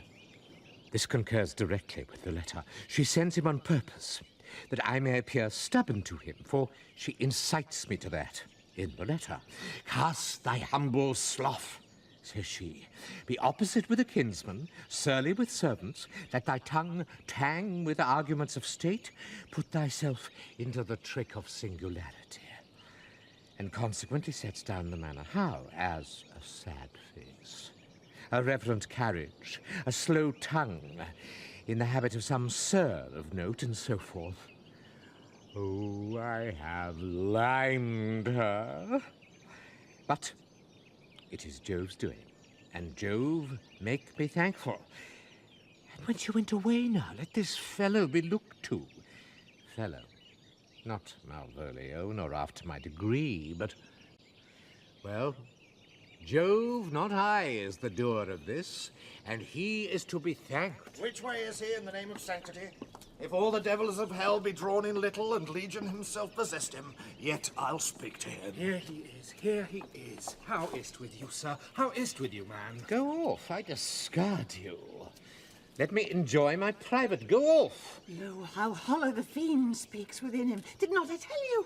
Sir Toby, my lady prays you to have a care of him. Aha, does she so? Go to, peace. We must deal gently with him. Let me alone. How do you, Malvolio? How is't with you? What man? Defy the devil? Consider, he's an enemy to mankind. Do you know what you say? Lie you, and you speak ill of the devil? How he takes it at heart? Oh, pray God he be not bewitched. Carry his water to the wise woman. Nary, and it shall be done tomorrow morning, if I live. My lady would not lose him for more than I'll say. How now, mistress? Oh, Lord! Prithee, hold thy peace. This is not the way. Do you not see you move him? Let me alone with him. No way but gentleness. Gently, gently. The fiend is rough and will not be roughly used. Why? How now, my boarcock? How dost thou chuck? Sir? Hi, Biddy. Come with me. What man, 'tis not for gravity to play at cherry pit with Satan. Hang him, foul collier. Get him to say his prayers, good Sir Toby. Get him to pray. My prayers, minx. No, I warn you, he will not hear of godliness. Go hang yourselves all, you are idle, shallow things. I am not of your element. You shall know more hereafter. Is't possible? If this were played upon a... Is't possible? If this were played upon a stage now, I could condemn it as an improbable fiction. His very genius hath taken the infection of the device man. Nay, pursue him now, lest the device take air and taint. Why, we shall make him mad indeed. The house will be the quieter. Come, we'll have him in a dark room and bound. My niece is already in the belief that he's mad. We may carry it thus for our pleasure and his penance till our very pastime, tired out of breath, prompt us to have mercy on him. At which time we will bring the device to the bar and crown... See? More matter for a May morning. Here's the challenge. Read it. I warrant there's vinegar and pepper in't. Is't so saucy, Sir Andrew? Aye, is't. I warrant him do but read. Give me. Youth, whatsoever thou art but a scurvy fellow. Good and valiant. A wonder not, nor but a scurvy fellow. Good and valiant. A wonder not, nor admire not in thy mind why I do call thee so, for I will show thee no reason for't. A good note that keeps you from the blow of the law. Thou comest to the Lady Olivia, and in my sight she uses thee kindly, but thou liest in thy throat. That is not the matter I challenge thee for. Very brief and to exceeding good sense. Less. I will waylay thee going home, where if it be thy chance to kill me, Good. thou kill'st me like a rogue and a villain. Still you keep to the windy side of the law. Good. Fare thee well, and God have mercy upon one of our souls. He may have mercy upon mine, but my hope is better. So look to thyself, thy friend, as thou usest him, and thy sworn enemy, Andrew ague cheek. If this letter move him not, his legs cannot. I'll give it him. You may have very fit... If this letter move him not, his legs cannot. I'll give it him. You may have very fit occasion for it. He's now in some commerce with my lady, and will by and by depart. Go, Sir Andrew. Scout me for him at the corner of the orchard like a bum bailey. So soon as ever thou seest him, draw. And as thou drawest, swear horrible. For it comes to pass oft that a terrible oath with a swaggering accent sharply twanged off gives manhood more approbation than ever proof itself would have earned him. Away! Nay, let me alone for swearing. Avaunt, young coxcomb! Sir Andrew calls! Now will not I deliver his letter? For the behaviour of the young gentleman gives him out to be of good capacity and breeding. His employment between his lord and my niece confirms no less. Therefore, this letter, being so excellent ignorant, will breed no terror in the youth. He will find it comes from a clodpole. But, sir, I will deliver his challenge by in the youth. He will find it comes from a clodpole. But, sir, I will deliver his challenge by word of mouth. Set upon ague cheek a notable report of valour, and drive the gentleman, as I know his youth will aptly receive it, into a most hideous opinion of his rage, skill, fury, and impetuosity. This will so fright them both that they will kill one another by the look, like cockatrices. Here he comes with your niece. Give them way till he take leave, and presently after him. I will meditate the while upon some horrid message for a challenge. Yes, this way. I have said too much unto a heart of stone, and laid mine honour too unchariot. There's something in me that reproves my fault, but such a headstrong, potent fault it is that it but mocks reproof. With the same haviour that your passion bears goes on my master's griefs. Here, wear this jewel for me. 'Tis my picture. Refuse it not, it hath no tongue to... Here, wear this jewel for me. 'Tis my picture. Refuse it not, it hath no tongue to vex you. And I beseech you, come again tomorrow. What shall you ask of me that I'll deny, that honour saved may upon asking give? Nothing but this, your true love for my master. How with mine honour may I give him that which I have given to you? I will acquit you. Well, come again tomorrow. Fare thee well. A fiend like thee might bear my soul to hell.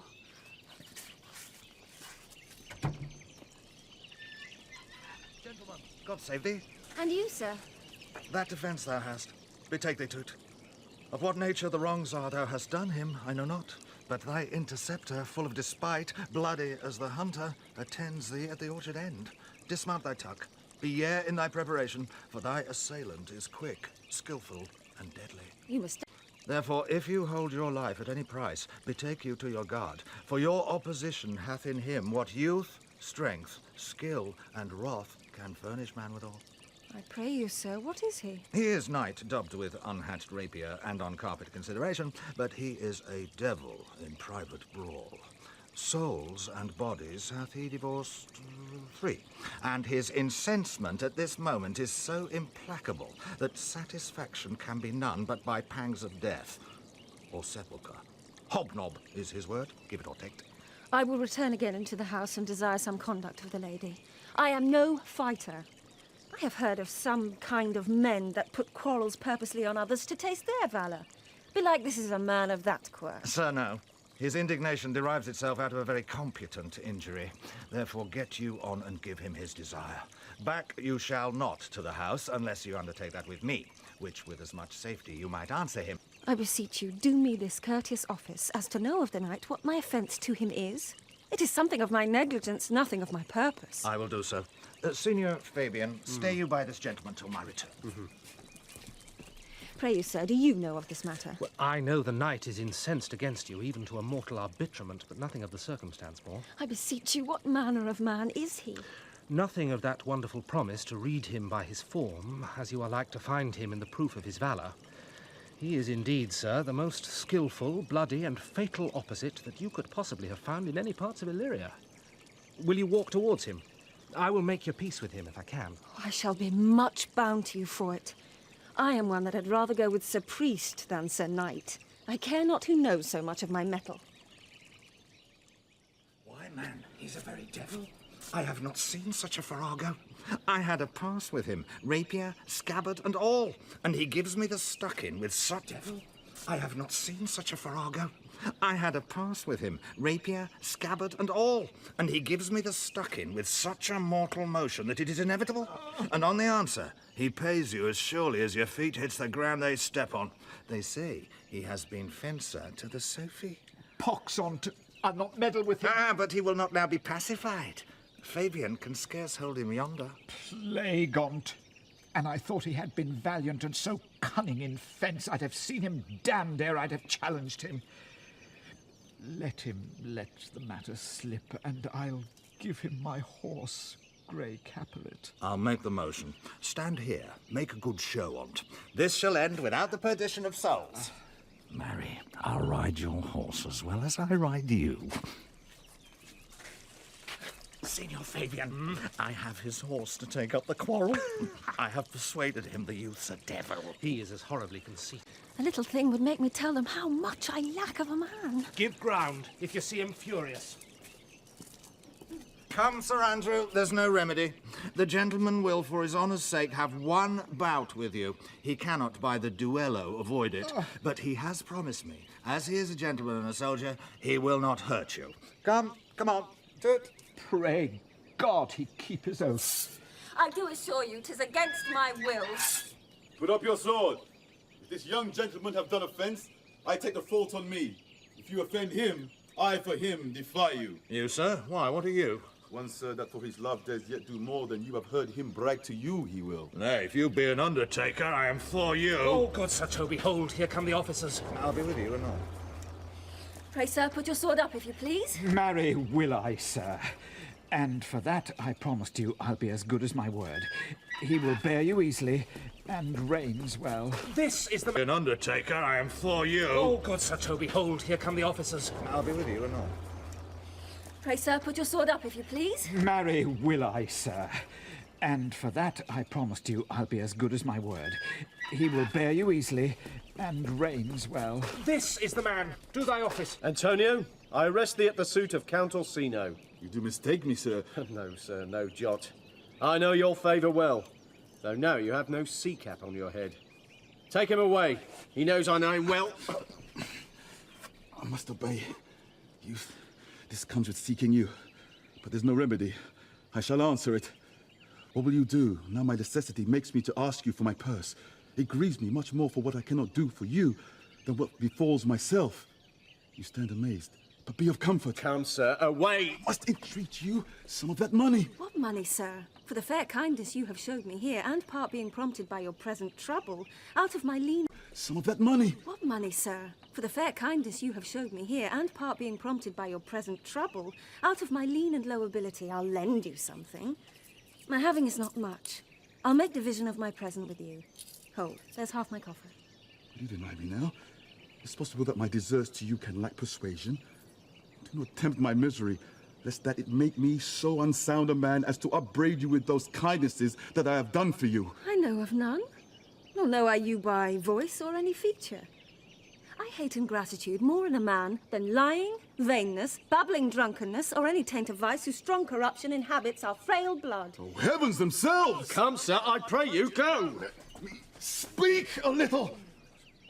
This youth that you see here, I snatched one half out of the jaws of death, relieved him with such sanctity of love, and to his image, which methought did promise most venerable worth, did I devotion. What? By the devil! A man grows mad. Away with him. Come, come, sir. Lead me on! Methinks his words do from such passion fly that he believes himself. So do not I. Prove true, imagination, oh, prove true, that I, dear brother, be now ta'en for you. Come hither, knight. Come hither, Fabian. We'll whisper all a couplet or two of most sage thought. He named Sebastian. I my brother know, yet living in my glass. Even such and so in favour was my brother, and he went, still in this fashion, colour, ornament. For him I imitate. Oh, if it prove. Tempests are kind, and salt waves fresh in love. Very dishonest, paltry boy. More a coward than a hare. His dishonesty appears... More a coward than a hare. His dishonesty appears in leaving his friend here in necessity and denying him, and for his cowardship... Ask Fabian. Oh, a coward, a most devout coward, religious in him. Slid. I'll after him again and beat him. Do. Cuff him soundly, but never draw thy sword. And I do not. Oh, come, let's see the event. I dare lay any money 'twill be nothing yet.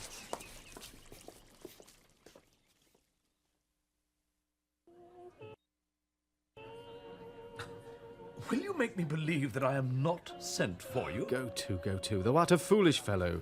Let me be clear of thee. Well held out of faith. No, I do not know you, nor am I not sent to you by my lady to bid you come speak with her, nor your name is not Master Cesario, nor this is not my nose, neither. Nothing that is so is so. I prithee, vent thy folly somewhere else. Thou know'st not me. Vent my folly? Oh! Is her, that is so, is so. I prithee, vent thy folly somewhere else. Thou know'st not me. Vent my folly? Oh! He has heard that word of some great man and now applies it to a fool. Vent my folly! I'm afraid this great love of the world will prove a cockney. I prithee now ungird thy strangeness and tell me what I shall vent to my lady. Shall I vent to her that thou art coming? I prithee, foolish Greek, depart from me. There's money for thee. If you tarry longer, I shall give worse payment. By my troth, thou hast an open hand. These wise men that give fools money get themselves a good report. After 14 years' purchase. Now, sir, have I met you again? There's for you. Why, there's for thee! Oh! And there! Oh! And there! Oh! Are all the people mad? Hold, sir, or I'll throw your dagger or the house. That's what I tell my lady straight. I would not be in some of your coats for tuppence. Come on, sir, hold. Nay, let him alone. I'll go another way to work with him. I'll have an action of battery against him, if there be any law in... Free from here! What wouldst thou now? If thou darest tempt me further, draw thy sword! What? Nay, then, I must have an ounce or two of this malapert blood from you. Hold, Toby! On thy life, I charge thee hold. Madam. Will it be ever thus? Ungracious wretch, fit for the mountains and the barbarous caves where manners ne'er were preached. Out of my sight. Be not offended, dear Cesario. Rudesby, be gone. I prithee, gentle friend, let thy fair wisdom, not thy passion, sway in this uncivil and unjust extent against thy peace. Go with me to my house, and hear thou there how many fruitless pranks this ruffian hath botched up, that thou thereby mayst smile at this. Thou shalt not choose but go. Do not deny, beshrew his soul for me. He started one poor heart of mine in thee. What relish is in this? How runs the stream? Or I am mad, or else this is a dream. Let fancy still my sense in Lethe steep. If it be thus to dream, still let me sleep. Nay, come, I prithee. Would thou'dst be ruled by me? Madam, I will. Oh, say so, and so be.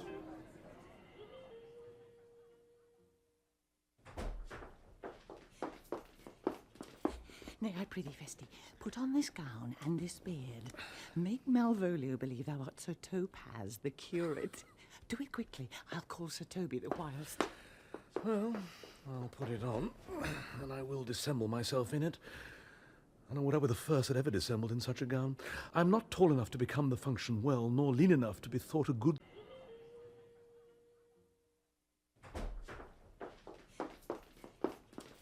Nay, I prithee, Festi, put on this gown and this beard. Make Malvolio believe thou art Sir Topaz, the curate. Do it quickly. I'll call Sir Toby the whilst. Well, I'll put it on, and I will dissemble myself in it. And I would I were the first that ever dissembled in such a gown. I'm not tall enough to become the function well, nor lean enough to be thought a good student, but to be said an honest man and a good housekeeper goes as fairly as to say a careful man and a great scholar. Ah, the competitors enter. Jove bless thee, Master Parson. Bonus dies, Sir Toby. For as the old hermit of Prague that never saw pen and ink very wittily said to a niece of King Gorbatuk, that is, is. So I, being Master Parson, am Master Parson. For what is that, but that, and is, but is. To him, Sir Topaz. What ho, I say? But that, and is, but is. To him, Sir Topaz. What ho, I say? Peace in this prison. The knave counterfeits well. A good knave. Who calls there? Sir Topaz, the curate, who comes to visit Malvolio, the lunatic. Sir Topaz. Sir Topaz, good Sir Topaz. Go to my lady. Out, hyperbolical fiend! How vexest thou this man? Talkst thou nothing but of ladies? Well said, Master Parson. Sir Topaz, never was man thus wronged. Oh, good Sir Topaz, do not think I am mad. They have laid me here in hideous dark... Fie, thou dishonest Satan! I call thee by the most modest terms, for I am one of those gentle ones that will use the devil himself with courtesy. Sayest thou, that house is dark? As hell, Sir Topaz. Why, it hath bay windows, transparent as barricadoes, and the clerestories towards the south-north are as lustrous as the ebony, and yet complainst thou of obstruction? I am for as dark as hell, and I say there was never man thus abused. I'm no more mad than you are. Make the trial of it in any constant question. What is the opinion of Pythagoras concerning wildfowl? That the soul of our grandam might happily inhabit a bird. What thinkst thou of his opinion? I think nobly of the soul, and no way approve his opinion. Fare thee well. Remain thou still in darkness. Thou shalt hold the opinion of Pythagoras ere I will allow thy wits. And fear to kill a woodcock, lest thou dispossess the soul of thy grandam. Fare thee well. Sir Topaz! Sir Topaz! My most exquisite, Sir Topaz. Nay, I am for all waters. Thou mightst have done this without thy beard and gown. He sees thee not. To him in thine own voice, and bring me word how thou find'st him. I would we were well rid of this knavery. If he may be conveniently delivered, I would he were, for I am now so far in offence with my niece that I cannot pursue with any safety this sport, the upshot. Come by and by to my chamber. Jolly Robin, tell me how my lady does. Fool! My lady is unkind, perdie. Fool! Alas, why In is here, she so? Fool, She I loves say. another. Who calls her? Good fool. As ever thou wilt deserve, well at my hand, help me to a candle and pen and ink and paper. As I am a gentleman, I will live to be thankful to thee for it. Master Malvolio! Aye, good fool. Alas, sir, how fell you besides your 5 wits? Fool, there was never man so notoriously abused. I'm as well in my wits, fool, as thou art. Oh, but as well? Then you are mad indeed if you be no better in your wits than a fool. They have here profited me, keep me in darkness, send ministers to me, asses, and do all they can to face me out of my wits. Shh. Advise you what you say. The minister is here. Malvolio, Malvolio, thy wits the heavens restore. Endeavour thyself to sleep. Thy wits the heavens restore. Endeavour thyself to sleep and leave thy vain bibble-babble. Sir Topaz? Maintain no words with him, good fellow. Who, I, sir? Not I, sir. God buy you, good Sir Topaz. Marry, amen. I will, sir, I will. Fool! Fool, fool, I say! Alas, be patient. What say you, sir? I am shent for speaking to you. Good fool, help me to some light and some paper. I tell thee, I'm as well in my wits as any man in Illyria. Well a day that you were, sir. By this hand I am. Oh, good fool, some ink, paper, and light, and convey what I will set down to my lady. It shall advantage thee more than ever the bearing of letter did. I will help you to it, but tell me true, are you not mad indeed, or do you but counterfeit? Believe me, I am not, I tell thee true. Nay, I'll ne'er believe a madman till I see his brains. I will fetch you light and I will fetch you light and paper and ink. Fool, I'll requite it in the highest degree. Sir, and anon, sir, I'll be with you again. In a trice, like to the old vice, your need to sustain. Who with dagger of lath in his rage and his wrath cries, ah, to the devil. Like a mad lad, pare thy nails, dad, adieu, good man devil.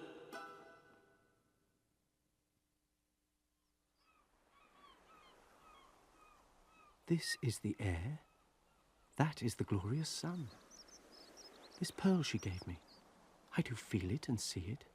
And though 'tis wonder that enwraps me thus, yet 'tis not madness. Where's Antonio, then? I could not find him at the Elephant, yet there he was. And there I found this credit that he did range the town to seek me out. His counsel now might do me yet if 'twas so, she could not sway her house, command her followers, take and give back affairs in their dispatch with such a smooth, discreet, and stable bearing as I perceive she does. There's something in't that is deceivable. But here the lady comes. Blame not this haste of mine. If you mean well, now go with me and with this holy man into the chantry by. There before him and underneath that consecrated roof plight me the full assurance of your faith, that my most jealous and too doubtful soul may live at peace. He shall conceal it, whiles you are willing it shall come to note, what time we will our celebration keep according to my birth. What do you say? I'll follow this good man, and go with you, and having sworn truth, ever will be true. Then lead the way, good father, and heaven so shine that they may fairly note this act of mine.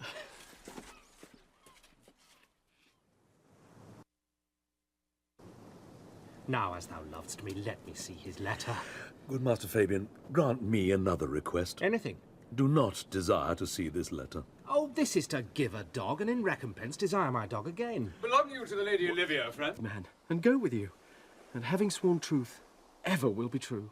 Then lead the way, good father, and heaven so shine that they may fairly note this act of mine.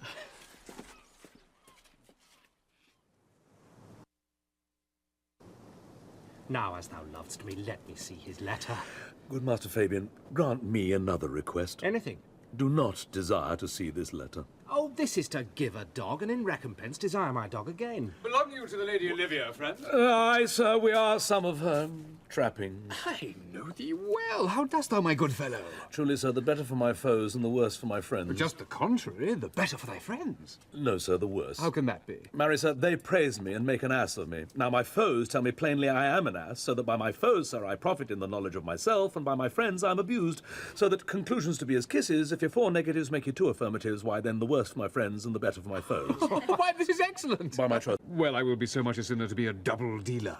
There's another. Primo secundo tertio is a good play, and the old saying is the third pays for all. The triplex, sir, is a good tripping measure, or the bells of St. Bennet, sir, may put you in mind. 1, 2, 3. You can fool no more money out of me at this throw. If you will let your lady know I'm here to speak with her, and bring her along with you, it may awake my bounty further. Marry, sir, lullaby to your bounty till I come again. I go, sir, but I would not have you to think that my desire of having is the sin of covetousness. But, as you say, sir, let your bounty take a nap. I will awake it anon. Here comes the man, sir, that did rescue me. That face of his I do remember well. Yet when I saw it last, it was besmeared as black as Vulcan in the smoke of war. A bawbling vessel was he captain of, for shallow draught and bulk, unbull bottom of our fleet, that very envy and the tongue of loss cried fame and honour on him. What's the matter? Orsino, this is that Antonio that took the Phoenix and a fraught from Candy. And this is he that did the tiger board when your young nephew Titus lost his leg. Here in the streets, desperate of shame and state, in private brabble did we apprehend him. He did me kindness, sir, drew on my side, but in conclusion put strange speech upon me. I know not what 'twas, but distraction. Notable pirate, thou salt-water thief, what foolish boldness brought thee to their mercies, whom thou in terms so bloody and so dear hast made thine enemies? Orsino, noble sir, be pleased that I shake off these names you give me. Antonio never yet was thief or pirate, though I confess on base and ground enough, Orsino's enemy. A witchcraft drew me hither. That ground enough, Orsino's enemy. A witchcraft drew me hither. That most ingrateful boy there by your side, from the rude seas enraged and foamy mouth, did I redeem. A racked, past hope he was. His life I gave him, and did thereto add my love without retention or restraint, all his in dedication. For his sake did I expose myself, pure for his love, into the danger of this adverse town, due to defend him when he was beset, where, being apprehended, his false cunning, not meaning to partake with me in danger, taught him to face me out of his acquaintance, and grew a 20 years removed thing, while one would wink, denied me mine own purse, which I had recommended to his use not half an hour before. How can this be? When came he to this town? Today, my lord. For 3 months before, no interim, not a minute's vacancy, both day and night, did we keep lord. For 3 months before, no interim, not a minute's vacancy, both day and night, did we keep company. Here comes the Countess. Now heaven walks on earth. But for thee, fellow, thy words are madness. 3 months this youth hath tended upon me. But more of that anon. Take him aside. What would my lord? But that he may not have, wherein Olivia may seem serviceable. Cesario, you do not keep promise with me. Madam? Gracious Olivia. What do you say, Cesario, good my lord? My lord would speak. My duty hushes me. If it be aught to the old tune, my lord, it is as fat and fulsome to mine ear as howling after music. Still so cruel. Still so constant, lord. What, to perverseness? You uncivil lady. To his ingrate and unauspicious altars my soul the faithless offerings have breathed out that ever devotion tendered. What shall I do? Even what it please, my lord, that shall become him. Why should I not? Had I the heart to do it, like to the... My lord, that shall become him. Why should I not? Had I the heart to do it, like to the Egyptian thief at point of death, kill what I love? A savage jealousy that sometimes savours nobly? But hear me this. Since you to non-regardance cast my faith, and that I partly know the instrument that screws me from my true place in your favour, live you the marble-breasted tyrant still, but this your minion, whom I know you love, and whom by heaven I swear I tender dearly, him will I tear out of that cruel eye where he sits crowned in his master's spite. Come, boy, with me. My thoughts are ripe in mischief. I'll sacrifice the lamb that I do love to spite a raven's heart within a dove. And I, most jocund, apt, and willingly to do you rest, 1,000 deaths would die. Where goes Cesario? After him I love, more than I love these eyes, more than my life, more by all moors than e'er I shall love wife, more than my life, more by all moors than e'er I shall love wife. If I do feign, you witnesses above, punish my life for tainting of my love. I me detested! How am I beguiled? Who does beguile you? Who does you wrong? Hast thou forgot thyself? Is it so long? Call forth the Holy Father. Madam. Come, away! Whither, my lord? Cesario, husband! Stay. Husband? Aye, husband. Can he that deny? Husband, sir? No, my lord, not I. Alas, it is the baseness of thy fear that makes thee strangle thy propriety. Fear not, Cesario. Take thy fortunes up. Be that thou knowest thou art, and then thou art as great as that thou fearst. Oh, welcome, Father. Father, I charge thee, by thy reverence, here to unfold, though lately we intended to keep in darkness what occasion now reveals before 'tis ripe. Lately we intended to keep in darkness what occasion now reveals before 'tis ripe. What thou dost know hath newly passed between this youth and me. A contract of eternal bond of love, confirmed by mutual joinder of your hands, attested by the holy close of lips, strengthened by interchangement of your rings, and all the ceremony of this compact, sealed in my function by my testimony. Since when my watch hath told me toward my grave, I have travelled but 2 hours. Oh, thou dissembling cub! What wilt thou be when time hath sowed a grizzle on thy case? Or will not else thy craft so quickly grow that thine own trip shall be thine overthrow? Farewell, and take her, but direct thy feet where thou and I henceforth may never meet. My lord, I do protest. Oh, do not swear. Hold little faith, though thou hast too much fear. Oh, for the love of God, a Sir... What's the matter? He's broke my head across, and he's given Sir Toby a bloody coxcomb too. For the love of God, your help. I had rather than £40 I were at home. Who has done this, Sir Andrew? The Count's gentleman, one Cesario. We took him for a coward, but he's the very devil incarnate. My gentleman Cesario? Odds lifelings, here he is! You broke my head for nothing, and that I did, I was set on to do it by Sir Toby. Why do you speak to me? I never hurt you. You drew your sword upon me without cause, but I bespake you fair, and hurt you not. If a bloody coxcomb be a hurt, you have hurt me. I think you said nothing by a bloody coxcomb. Oh, here comes Sir Toby, halting. You shall hear more. But if he had not been in drink, he would have tickled you other gates than he did. How now, gentlemen? How is it with you? That's all one. He's hurt me. And there's the end on't. Sot, did see Dick Surgeon, Sot? Get him to bed, and let his hurt be looked to. Yes. I am sorry, madam. I have hurt your kinsman. But had it been the brother of my blood, I must have done no less with wit and safety. You throw a strange regard upon me, and by that I do perceive it hath offended you. Pardon me, sweet one, even for the vows we made each other but so late ago. One face, one voice, one habit and two persons. A natural perspective that is and is not. Antonio! Oh, my dear Antonio! How have the hours racked and tortured me since I have lost thee? Sebastian, are you? Fearst thou that, Antonio? How have you made division of yourself? An apple cleft in two is not more twin than these two creatures. Which is Sebastian? Most wonderful. Most wonderful. Do I stand there? I never had a brother, nor can there be that deity in my nature of here and everywhere. I had a sister, whom the blind waves and surges have devoured. Of Charity, what kin are you to me? What countryman, what name, what parentage? Of Messalene. Sebastian was my father. Such a Sebastian was my brother too. So went he suited to his watery tomb.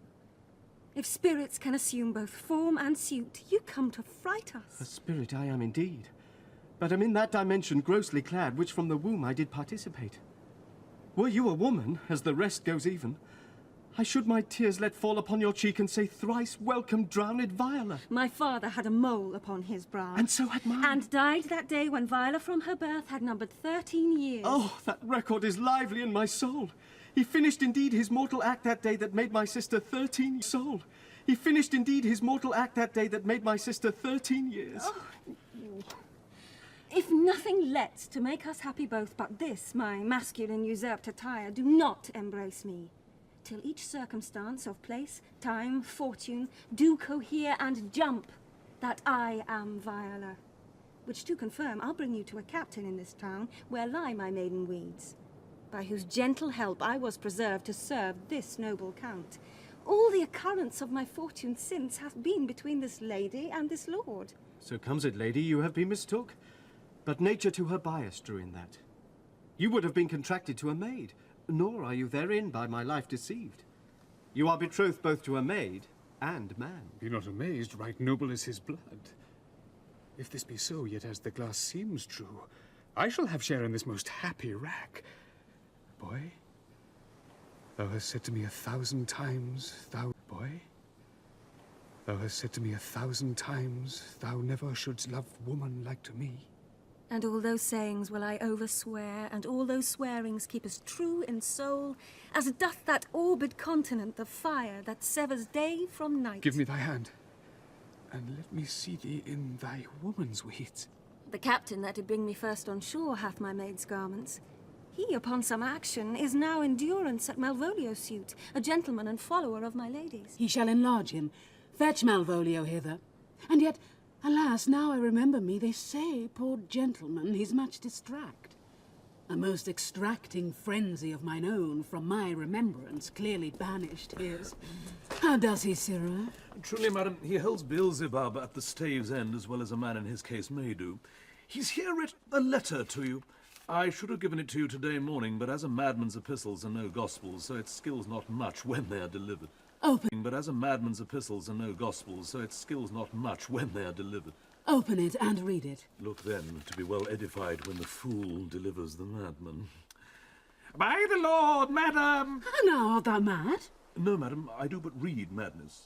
And your ladyship will have it as it ought to be. You must allow vox. Prithee, read it in thy right wits. So I do, Madonna, but to read his right wits is to read thus. Therefore perpend, my princess, and give ear.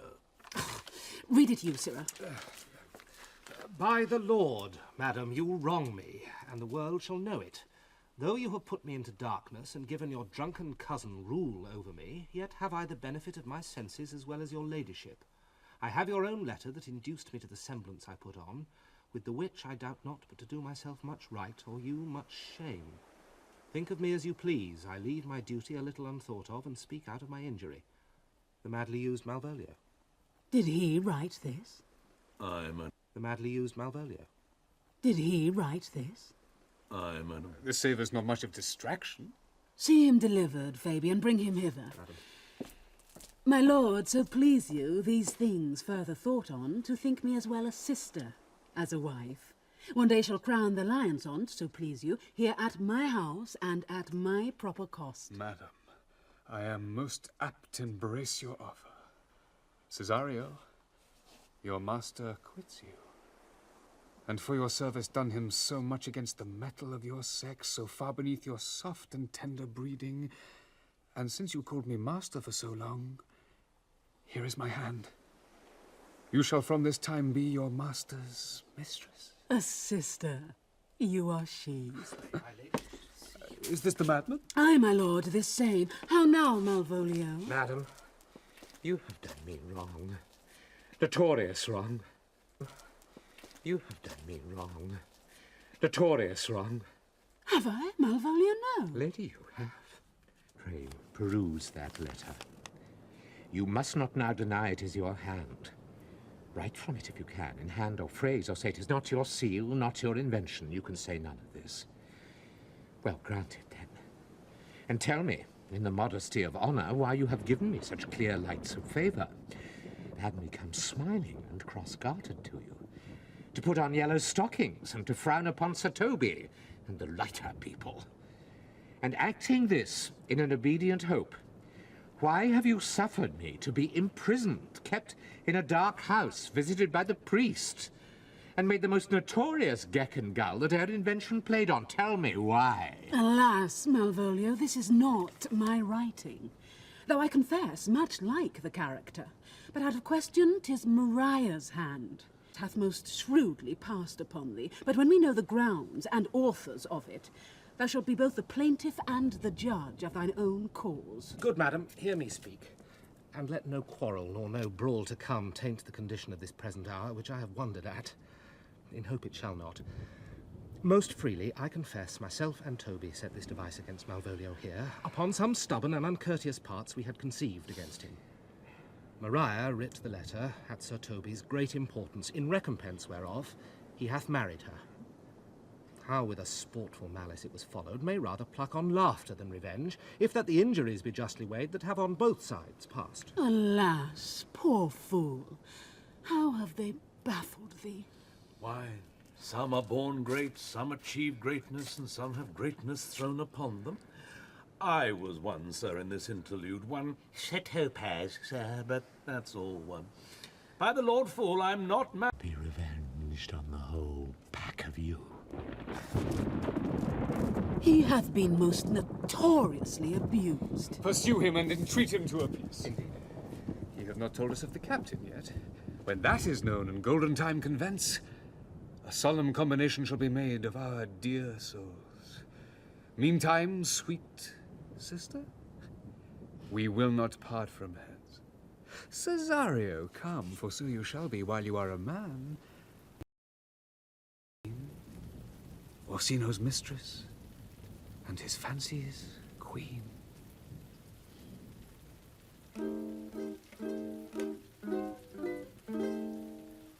When that I was but a tiny little boy, with a hey-ho, the wind and the rain, A foolish thing was but a toy, for the rain a toy, for the rain it raineth every day. But when I came to man's estate, with a hey-ho, the wind and the rain, 'gainst knaves and thieves men shut their gate, for the rain it raineth every day. But when I came, alas, to wife, with a hey-ho, the wind and the rain, by swaggering could I never thrive, and the rain it raineth every day.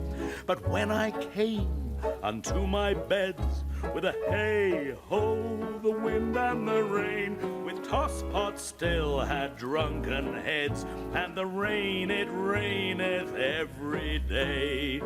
A great while ago the world began with a ho, the world began with a hey-ho, the wind and the rain. But that's all one, our play is done, and we'll strive to please you every day.